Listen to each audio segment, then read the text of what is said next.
Ever since I ended up in a wheelchair due to an accident 3 years ago, my husband and mother-in-law have become much colder towards me. One night, my husband said something I couldn't believe. "Sorry, but could you please leave this house for a moment?" "What? What do you mean?" I asked, shocked. "I mean exactly what I said."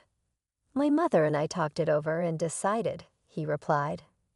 "Are you saying you want a divorce?" I asked, trying to understand. "Yes, that's it. I've been thinking about it for a long time now. You can't earn any money, so I don't need you," he said harshly, as if he was squeezing blood from a stone. "I understand. Thanks for everything and thanks for leaving me with nothing," I said, getting up. I left, knowing it would take them some time to realize the meaning of my words. My name is Linda Gray.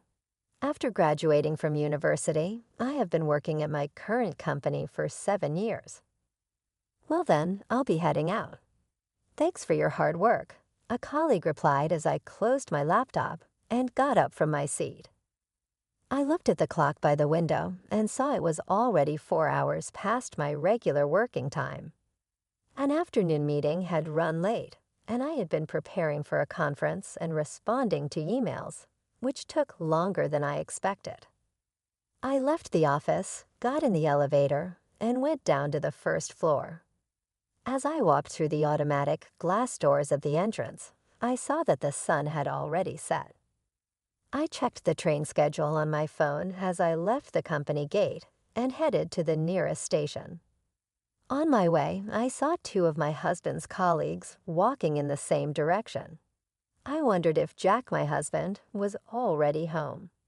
We had stopped talking about work at home recently, so I had no idea if he was busy. Talking about work at home had been making Jack cranky, so we naturally stopped discussing it. As I rode the train home, I stared out the window, lost in thought, watching the scenery go by. When I was dating Jack, we used to finish work at the same time so we could go home together. But for the past year or 2, our schedules have been completely different. On the train, I noticed a young couple near the door, maybe college students, having a fun conversation about a movie they saw recently. Their happy scene reminded me of my own past, and I had to close my eyes tightly to stop the emotions from overwhelming me. "I'm home," I called out as I opened the front door, took off my shoes, and saw the neatly lined up shoes in the entrance. It seemed everyone else was already home. I heard the living room door open behind me and the sound of slippers coming closer. "Welcome home, Linda. You were late today," my mother-in-law, Jessica, said warmly. "I'm home, mother-in-law. I'll start preparing dinner right away," I replied. "Oh no, you don't have to rush. You're tired from working overtime, aren't you?" she said kindly. "Not really," I said cheerfully. The afternoon meeting ran late, but things should settle down soon. I walked with Jessica to the living room. After getting married, it was just Jack and me. But last year, when his father got sick and was hospitalized, we moved into his parents' home and have been living as a family of 4 ever since. "Welcome back, Linda. You've had a tough day, haven't you?" My father-in-law, who was reading the newspaper on the living room sofa, greeted me warmly.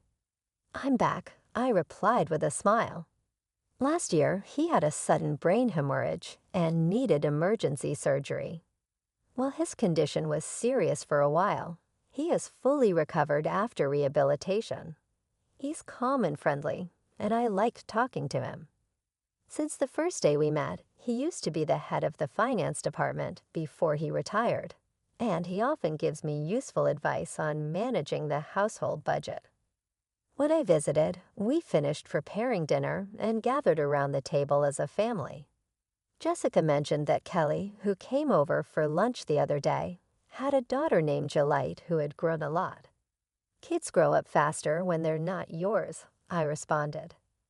"Kelly is as beautiful as ever, and having a child really makes her look even more graceful," Jessica continued. I guess so, I replied. Kelly is Jessica's niece and Jack's cousin.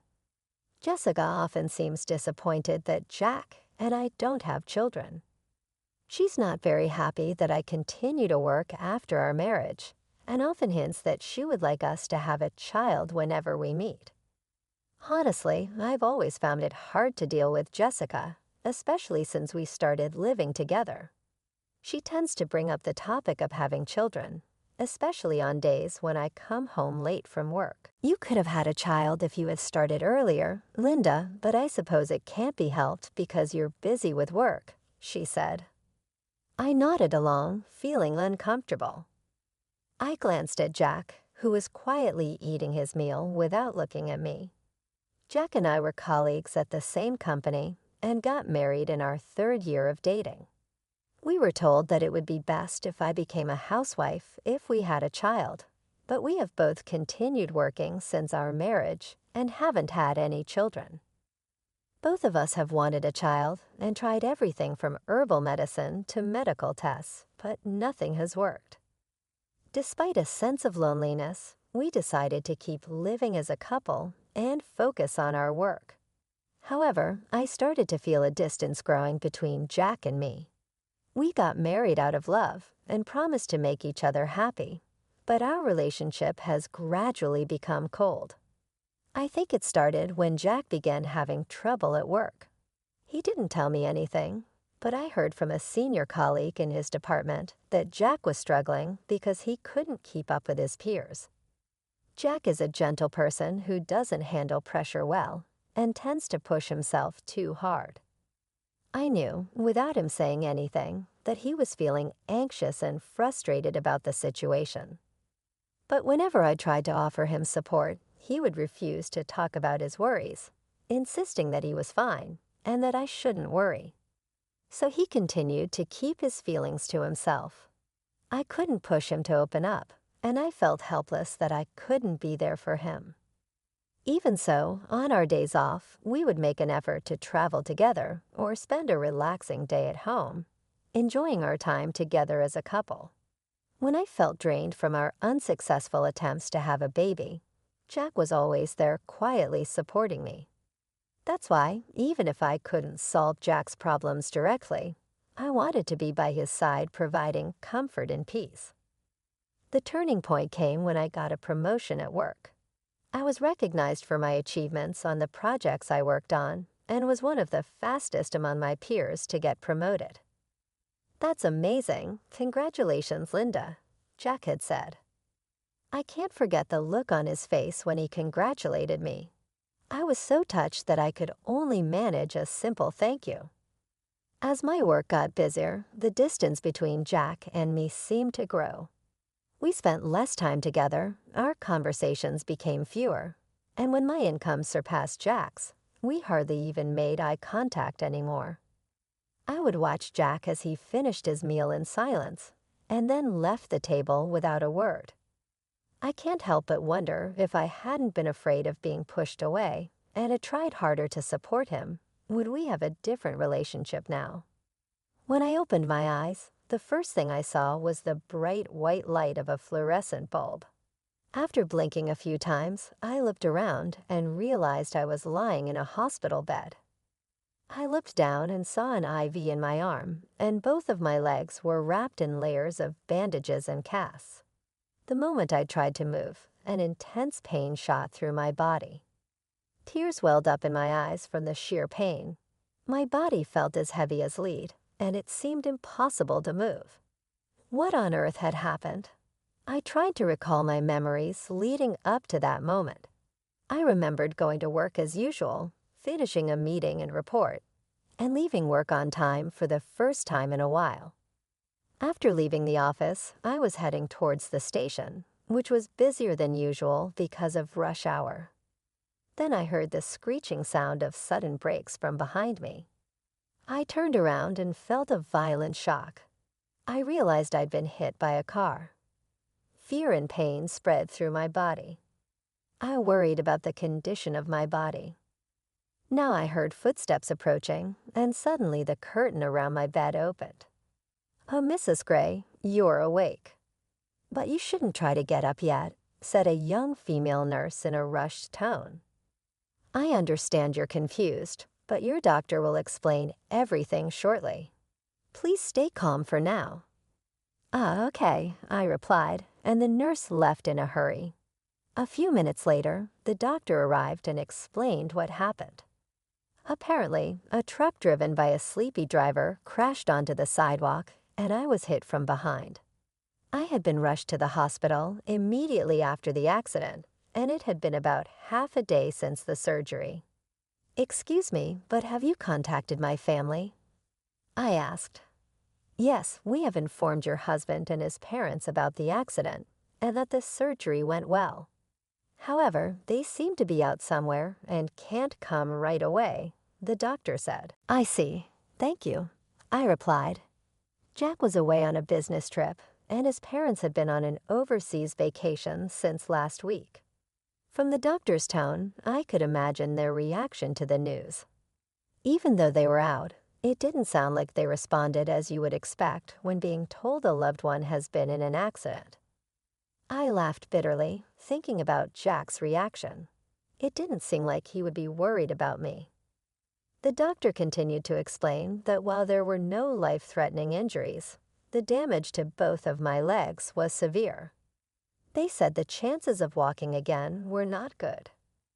As I listened, it felt surreal, like they were talking about someone else, not my own body. Jack visited the hospital 4 days after the accident. It was surprising to see his pained expression when he saw me covered in injuries, lying in the hospital bed. Sorry, he said, looking genuinely distressed. I'm late. It's fine. Don't worry about it, I replied. I'm sorry for interrupting your business trip. It had been a while since we last talked, and the atmosphere was awkward. Our conversation stopped, and we both avoided eye contact. Jack then excused himself to talk to the doctor, leaving the room. I couldn't bring myself to call out to him and just watched him leave. It's been 2.5 years since the accident. My legs are still disabled from the accident, and I've been confined to a wheelchair. Since the accident happened while I was leaving work, I managed to stay with the company for a while, but it became too hard to continue, so I resigned about 5 months ago. Since then, I've been spending my time at home. But a few things have been bothering me. One thing is Jessica's attitude towards me. It's gotten much harsher than before. Linda, do you have a moment? Yes, of course. I'm about to head out, but could you fold the laundry for me? It's just folding, so you can do it even if you can't move your legs, right? Yes, please be careful on your way out. Well then, please get it done. Ever since I started staying at home, I've been getting more and more snide comments from Jessica. She seems unhappy that her daughter-in-law is at home all day and not working. Now every time we meet, her requests come with a side of sarcasm. I sag as I fold the laundry. The other thing that's been on my mind is Jack's job. According to a former colleague, Jack seems to be struggling at work more than ever. He's being outperformed by younger colleagues and subordinates who joined after him. He seems to be viewed as a burden by those around him. He used to keep to himself after coming home from work, but lately he's been taking out his frustrations on me more often. Must be nice, Linda. You don't have to worry about work relationships anymore, and you get to eat without having to work. I heard from Mom that you've been lazing around all day doing nothing. I wish I could have that lifestyle just once. I no longer saw any trace of the kind Jack I once knew. His sarcastic remarks left me feeling sad for the man he had become. One night he said, I hate to ask this, but could you please leave this house? I was at a loss for words, unable to understand the meaning of his abrupt statement. What? What do you mean? I mean exactly what I said. My mom and I have talked it over. And excited, I turned to look at Jessica, who was sitting next to Jack. Linda, ever since you quit your job, you haven't contributed to the living expenses or helped around the house. You've just been staying at home all the time. To be blunt, it's a nuisance for you to stay here any longer, she said. I don't. Don't you think it's rude to live off others without making any contribution to their household? Jessica continued, a triumphant look in her eyes. Jack remained silent, avoiding eye contact with me. Jack is asking me to leave. Is this your way of saying you want a divorce? Yeah, that's it. I've been thinking about it for a long time, he replied. So after all this time, you have no feelings left for me. Why would there be? Of course not, Jack said, his words spilling out like a flood. Do you know how miserable I feel every time I see your face? You must have looked down on me, thinking you were better than me. Every day, it felt like the threads of our relationship were unraveling one by one. I tolerated you because you were contributing to the household expenses, but things have changed. Now you're just someone who neither works nor has money, he said, clenching his fist, his words cutting like a knife. I don't need you now that you can't earn money. The last thread snapped. I understand, I said for the first time. Jack looked at me.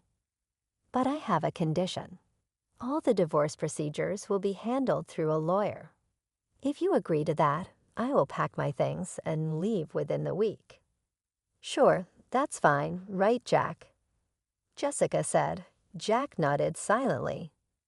Well then, that's how it is, Jack, I said, jolting him out of his silence. Thank you for everything up until now, and thank you for leaving me with nothing, I said before walking out. A few days had passed since I left the house.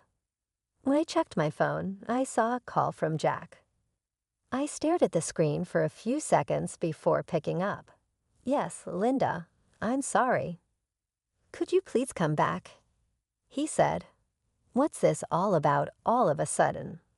I asked, surprised by his change of heart. I heard from my dad that even after you quit your job, you've been covering our living expenses. You've been investing since you were working, haven't you? And now you're able to cover living expenses with the money you make from dividends, Jack said, his voice tinged with regret. Yes, that's right. So what? I responded, not sure where he was going with this. I left the household budget to you and my dad, so I didn't know anything about our finances. I thought we were living off my income, but now I realize we were mostly living off yours. I really regret saying such terrible things. I'm sorry, Jack continued, his tone softer, almost pleading. After we got married, we merged our finances, and I began investing my own money. My father-in-law encouraged me to invest, and he was the only one I talked to about financial management and investments. Jack never showed any interest in our finances, leaving it all to his dad and me. So what am I supposed to do if I come back? I asked, trying to keep my voice steady. Well, my dad says that with my income alone, it's impossible to maintain the same standard of living we've had. Besides, I'm not confident that I can keep my current job for much longer. I'm struggling at work, and I don't know how much longer I can hold on, Jack admitted, his voice breaking. So what you're saying is you want me to come back so we can live comfortably? I asked, my anger rising. You really have some nerve. There was a long pause on the other end of the line, and I could hear Jack breathing heavily, trying to find the right words. The reason I never said anything before is because, even though my feelings have changed, I believed that deep down you still cared about me. But you're not the Jack I once loved anymore, I said, my voice trembling with emotion. That's not true, Jack said quickly, his voice full of desperation. I still care about you. I've just been going through a lot, and I've made mistakes. I know I've hurt you, but I want to make things right. Please come back.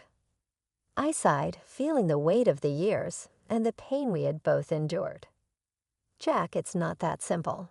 You've hurt me deeply, and it's not just about the money. It's about how you've treated me, how you've taken me for granted. You've become someone I don't recognize anymore. I know, and I'm truly sorry. I've been a fool, and I've let my pride get in the way. I miss you, and I miss us. I want to make things right, but I need you to help me. Please, Linda, come back, Jack pleaded. I need time to think, I said, feeling the tears well up in my eyes. You can't just expect me to come back and pretend everything is okay. We need to talk about this. Really talk and figure out if we can find a way forward together. Okay, I understand, Jack said, his voice barely above a whisper. Take all the time you need. Just know that I'm willing to do whatever it takes to make things right. As I hung up the phone, I felt a mix of emotions.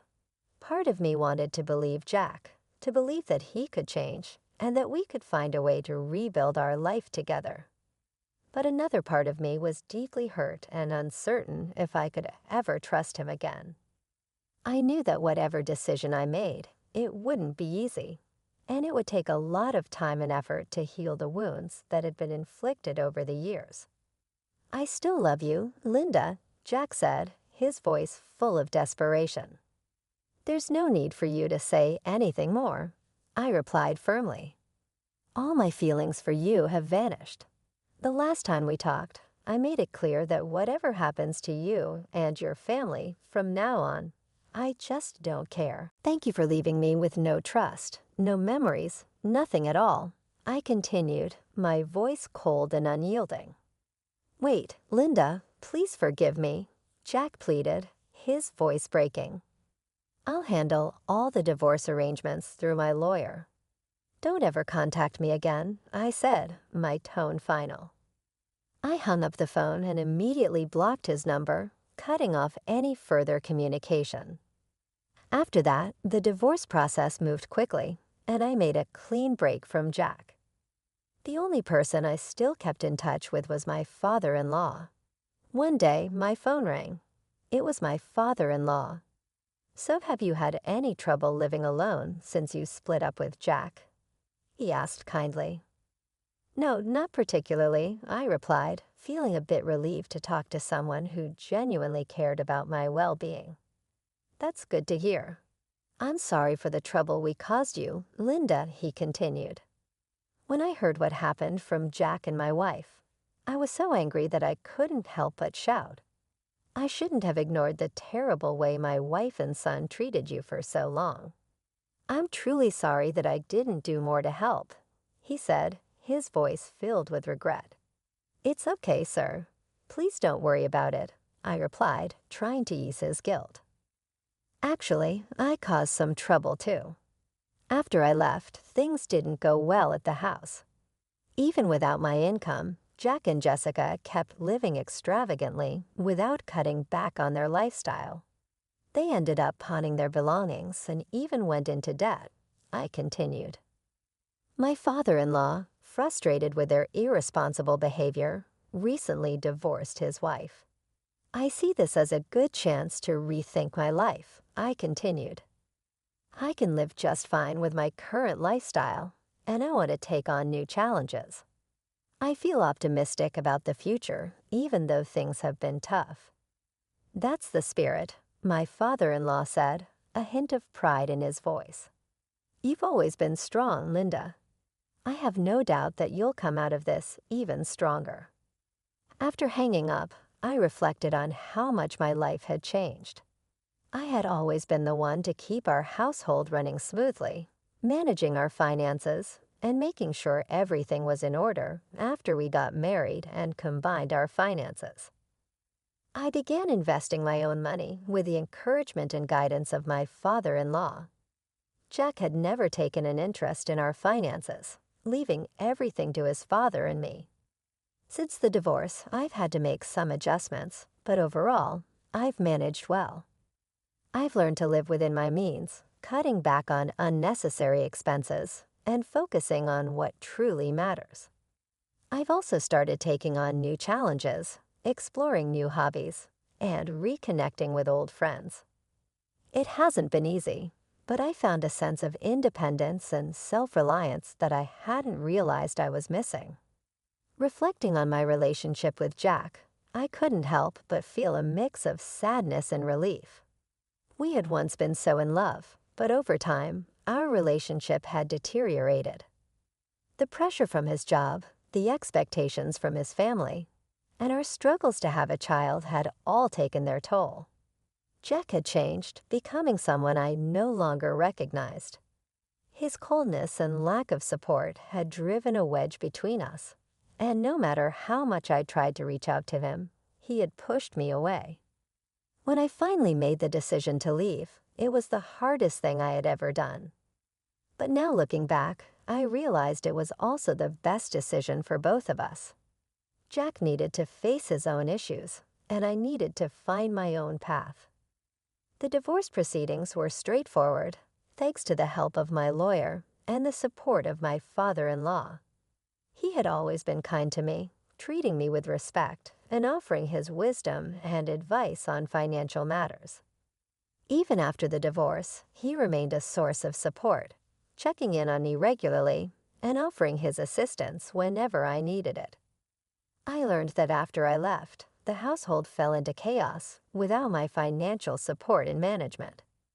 Jack and Jessica continued to spend recklessly, refusing to cut back on their lavish lifestyle. They eventually had to pawn their belongings and even went into debt. My father-in-law, frustrated with their irresponsibility and fed up with the constant stress, decided to divorce Jessica. Now I see this as a chance to reassess my life and set new goals. I've been focusing on my own happiness and well-being, taking things one day at a time. I found new strength within myself and a renewed sense of purpose. I've also started to explore new opportunities, whether it's a new hobby or a potential career change. Life may not have turned out the way I expected, but I'm determined to make the most of it.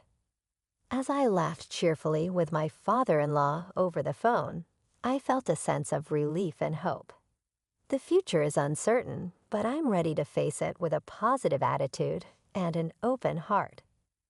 I'm grateful for the lessons I've learned and the support I've received, and I'm excited to see where this new chapter of my life will take me.